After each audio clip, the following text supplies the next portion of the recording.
जब से आम आदमी पार्टी की सरकार पंजाब में बनी है, उसकी मुश्किलें लगातार बढ़ती जा रही हैं। ये कह सकते हैं कि तनातनी डायरेक्ट केंद्र सरकार और पंजाब की सरकार से है, यानी आम आदमी पार्टी और भाजपा सरकार से है। जी हाँ, ये साफ तौर पर देखा जाता है, कई बार आपने वीडियो में भी देखा होगा। लगातार बयानबाजी चलती आती हैं, एक पार्टी दूसरी पार्टी के ऊपर हमेशा आरोप डालती हैं और जो उनकी कमियां हैं उनको गिनाती हैं। पर हाल ही में संजय सिंह ने फिर से एक बयान दिया है। बयान नहीं तो इसे समझिए कि राज्यसभा में उन्होंने अपनी एक बात रखी है। बात किससे रखी है? उन्होंने विद्युत मंत्री जो राजकुमार सिंह हैं, उन्होंने उनसे पूछा, केंद्र सरकार लगातार दबाव डाल रही है, बिजली की इतनी कटौती हो रही है, मजबूरन बिजली प्राप्त करने के लिए राज्य सरकार को मेहनत करनी पड़ रही है। अब केंद्र सरकार ने हाल ही में मिनिस्ट्री पावर की तरफ से एक नया रूल आ चुका है कि राज्य सरकार 10% आयात खुद ही करेगी कोयला का, तो ही उसे कोयला मिलेगा। यानी अगर कोल इंडिया से कोयला चाहिए उन्हें, तो कम से कम 10% आयात वो करें। पर सवाल ये उठता है कि जब संजय सिंह ने ये बात कही उनसे, तो फिर आखिर उनके राज्य को कोयला क्यों नहीं मिल पा रहा? साथ ही उन्होंने अपना राज्य का नाम नहीं लिया और राज्यों की भी बात कही। क्या कहा संजय सिंह ने? जरा इस वीडियो को ध्यान से सुनिएगा। कि राज्य सरकारें यानी कि पंजाब सरकार में पिछली सरकारों ने खजाना खाली कर रखा है।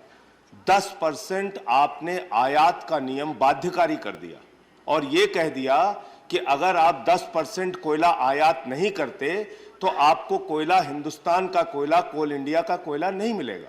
मान्यवर, मैं आपके माध्यम से बड़ी विनम्रता पूर्वक मंत्री जी से यह जानना चाहता हूं कि जब कोल इंडिया ने साफ तौर पे कहा है कि 32% उसका उत्पादन बढ़ा है, यानी कि 32% प्रोडक्शन कोल इंडिया का बढ़ा है, फिर आप भारत का कोयला राज्य सरकारों को, पंजाब को, दूसरे राज्यों को क्यों नहीं दे रहे हैं?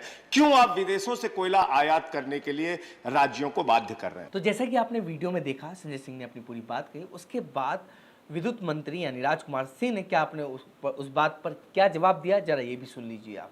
अगर हम आज के दिन में हमारा जो स्टॉक है वो करीब 23 मिलियन टन है डोमेस्टिक कोल का। अगर हम इसको ब्लेंडिंग नहीं करते तो हमारा आज ये स्टॉक रहता 7.8 मिलियन टन, यानी कि जो मिनिमम है उसके आसपास हम रहते।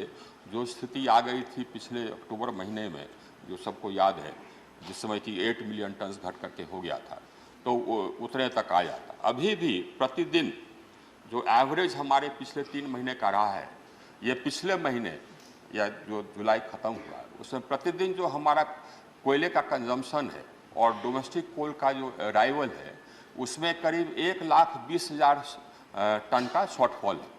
तो अगर हम नहीं इंपोर्ट करते तो आज हमारे यहाँ ये व्यापक लोड शेडिंग हो रहा होता है, जैसे कि अगल बगल के कुछ देशों में हो रहा है, लेकिन ये हम लोगों ने कर्टेल कर। तो आप समझ सकते हैं कि गर्मा गर्मी लगातार बढ़ती जा रही है। ऐसा महसूस हो रहा है आम आदमी पार्टी की तरफ से, जब आम आदमी पार्टी बात कहती है कि वो राज्य को आगे बढ़ाना चाहती है और केंद्र सरकार बार बार रोक देती है। और वहीं केंद्र सरकार की तरफ से लगता है कि केंद्र सरकार ने पूरी छूट दे रखी है, राज्य सरकार सिर्फ दूसरों के भरोसे रहना चाहती है। तो एक सवाल आप लोगों के लिए छोड़ जाते हैं कि राज्य सरकार और केंद्र सरकार की ये जो खटपिट्टी चलती आ रही है, ये कब तक बढ़ेगी? क्या राज्य सरकार सुधर पाएगी या फिर सिर्फ आम आदमी पार्टी की ही बात है? अपनी राय जरूर भेजें और भी अपडेट्स के लिए बने रहे ऑथर न्यूज़ के साथ। धन्यवाद।